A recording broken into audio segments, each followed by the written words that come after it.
All right, you YouTube nerds. Today I got something kind of interesting to show you guys, and it's not so much what I'm just showing you that's going to be relatively interesting. It's going to be the real quick short story behind it. All right, so no one knows that I actually traded in, for lack of a better word, I traded my Schecter Damien Platinum FR for something that a lot of people might consider scaled down, okay? And really all I mean is I traded it for something very different, okay? So I have here, I have a 2018, mind you, my Schecter was a 2021 model, okay? Anyway, 2018 Ibanez iron label. And this one in particular was supposedly, the story behind it was that it was kind of passed around in mid-tour from a buddy of mine that was touring most of the U.S. And the irony of it is that he got it from a guy who was also touring the same time he was. I don't remember the name of the band or the name of the guitarist that ended up selling it to him. But it was mid-tour, and the guy, the original owner of this, from what I understand, was in a death metal band and didn't understand anything about tone. He was a good guitarist, mainly played death metal. But anyway, my buddy who ended up getting this from him, the only reason he took it was because at the time he didn't have a backup guitar, and he didn't really need one, but it was something that he just felt like he would have been safe with. And he ended up supposedly selling it to another guy, so I didn't get it directly from my buddy. Now I'm trying to recount everything that led up to this, but he sold it to another guy out here in Las Vegas, and the guy didn't actually know that he was my friend, a friend of mine. So anyway, I saw this listed, and I said, for sale locally. And I said, well, that looks familiar. It's kind of a rustic, I don't know how you even get wear like this on a guitar. I could understand the volume knob wear, but I never understood this. Anyway, I saw it to him. I said, hey, you know what? I've got a Schecter FR, a Schecter Damien Platinum FR that I was going to do some modifications on. I was going to put a whole new Floyd Rose 1000 series bridge in it, and I was going to swap out the bridge pickup for a Seymour Duncan Blackout. And I decided, hey, you know what? How about a straight shade? So knowing that it was this guitar that was all over the U.S., I thought it was an interesting trade. Was it really equal value? But the big thing here is that I also wanted something that had a bolt-on neck, which sounds kind of counterproductive, but as much as I love neck throughs and all one piece, I felt it was kind of a good idea to have a guitar that had a bolt-on neck that if something happened to the neck, I can just replace the neck without a problem, without replacing the whole guitar. And I also wanted something that had pickups that did not require batteries. At least just have one in my arsenal, so to speak. So anyway, yeah, this is the Ibanez iron label, and I'll tell you the exact model number. It's the RGA IX6FM 2018 model. This one in particular is made in Indonesia, which, for the last 10 years, guitars made in Indonesia have come out just as good as guitars made in South Korea. So anyway, coil tap. Actually, not coil tap. I think it's the split coil selector. Three-way pickup selector. DiMarzio Fusion Edge pickups, which are actually a lot better than I expected them to be. Single volume knob. Aside from that, very simple. So anyway, I'm going to go over some tones with you, and we'll start on clean channel just to kind of give you guys a few sound samples. Locking tuners, which I never realized how nice they were until I actually tried them. Really like the locking tuners. Standard bridge, otherwise pretty standard overall. So Joyo Zombie, clean channel. I still have my 6-band EQ. The only reason I have that in is to cut down on the bass because there's no bass adjustment on the Joyo Zombie 2. H&K, tube inch 30 speakers. Pedal board, for the record, I did keep the Colleen Devilfish chorus and delay pedal on my pedal board instead of using the loop. Sounds great. Normally you would use effects pedals like that in the loop of a guitar amp, the effects loop, but I didn't really see the need. So anyway, of course I'm going to boost the gain channel when we get to that, but let's take a listen.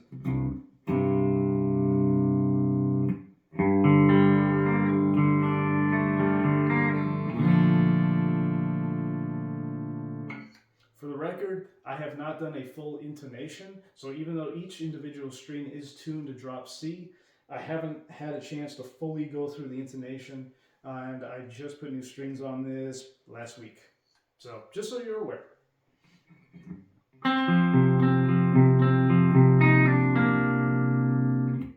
Okay, that was with humbucker mode. Let's do the coil tap. I'm just going to keep calling it coil tap.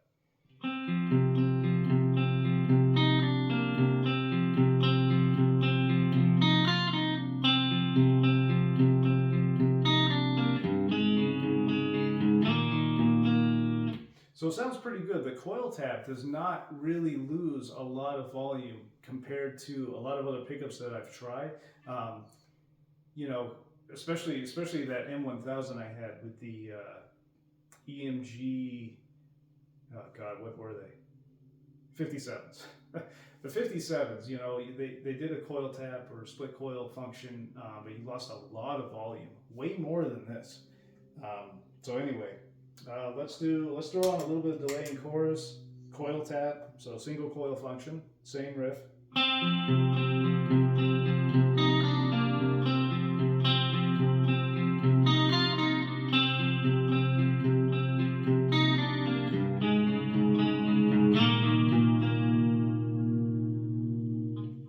All right, back to the humbucker.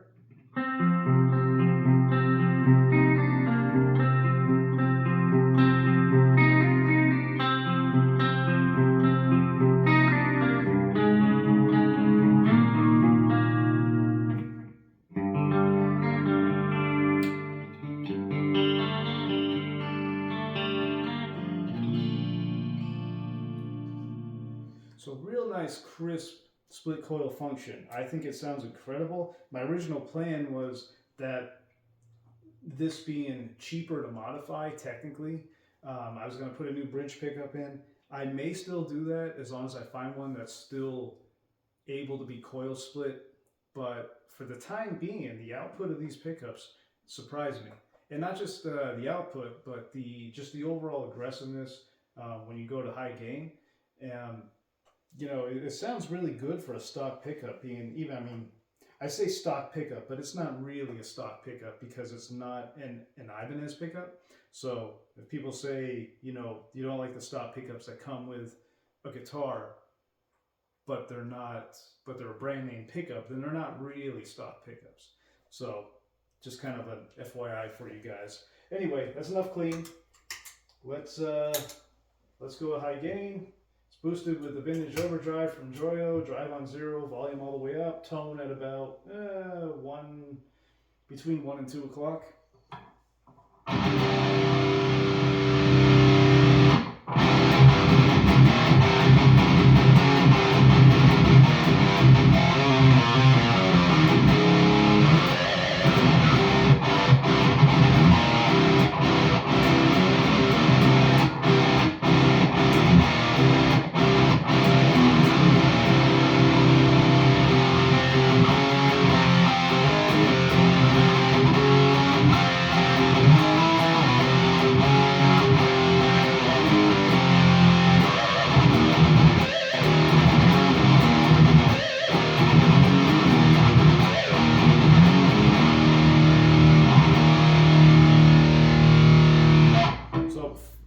For the record, I don't recommend coil splitting on a high gain channel because all you're really going to do is just decrease the aggressiveness. It's a slight volume drop, but so slight that you can't really use it for,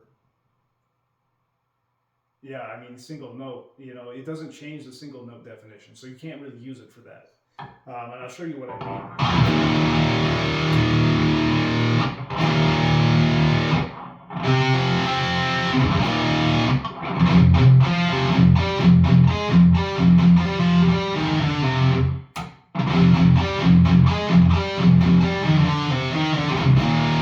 So not a huge difference, just a lack of, for lack of a better word, it's a lack of oomph. So really no point using the split coil option when you're on high grain, because it just doesn't work.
Of course, who can forget the lead sounds?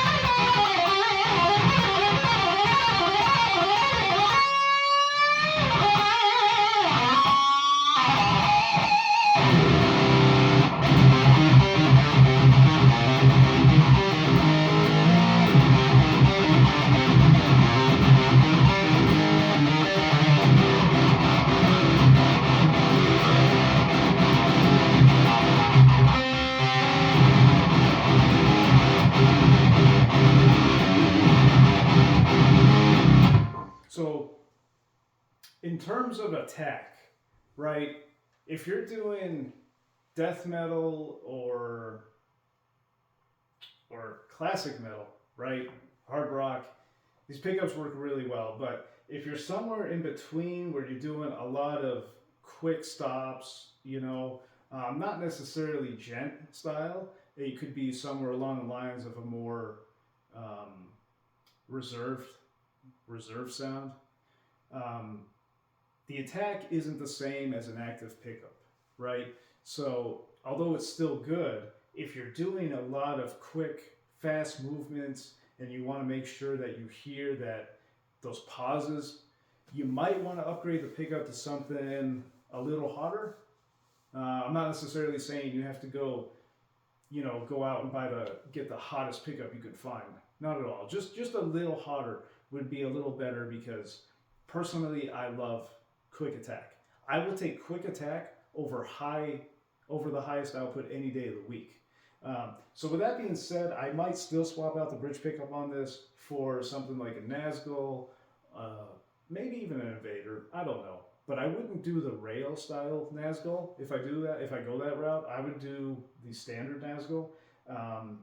But only if I can still use the 4-wire switch or the 4-wire setup to use the split coils switch. Because otherwise it's not really, because I really like the coil tap or the coil split on the clean channels of my amps with this guitar. It sounds great. So if I can't have that, I'd probably just keep the pickup that's in it, because it is good enough. And you wouldn't, from an audience perspective or from hearing it in a recording, you probably wouldn't even notice the lower attack compared to what I'm used to being active pickups. But it's something to keep in mind.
So if you're doing speed picking, right?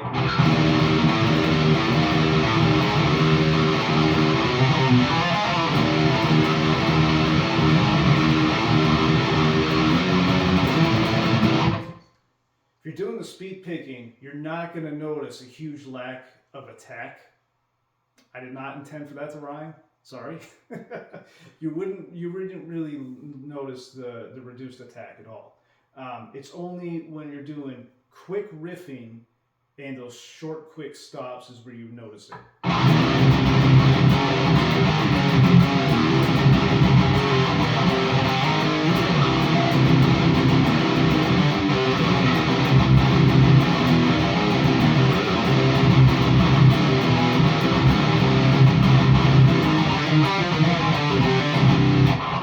Right? So progressions like that, you're gonna notice a small reduced amount of attack. That's the one thing that I have noticed with this guitar. But overall, it's a very solid build. The only thing I got to do is I have to make another neck adjustment, very slight. I got to continue getting the intonation set up, and then decide if I really want to change out the pickup or not. But aside from that, I mean, a lot of people would say that I'm crazy for doing a straight swap, going from a Schecter, Damien Platinum FR to something like this.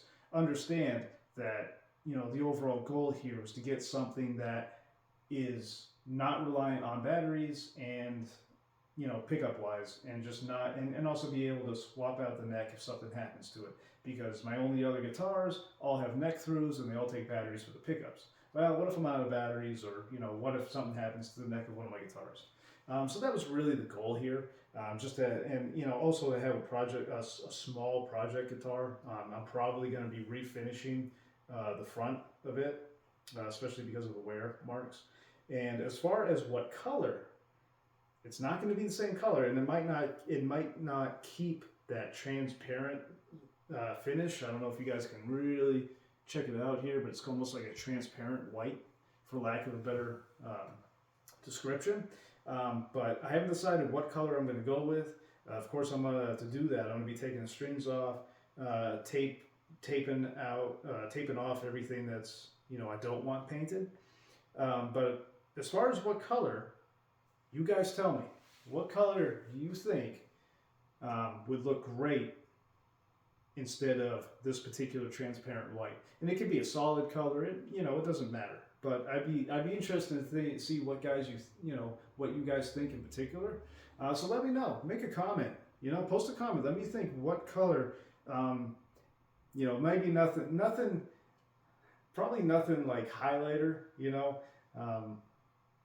But I don't know. I'm curious to see what you guys' thoughts are. But let me know what you think. If you have this guitar, what do you think of it overall? If you made modifications, let me know what modifications you've done. And just let me know what color you guys think would be good. I might leave the headstock alone, so who knows? Maybe whatever color we go with down here could complement the headstock color. Something to think about. All right, guys. Thanks a lot for watching.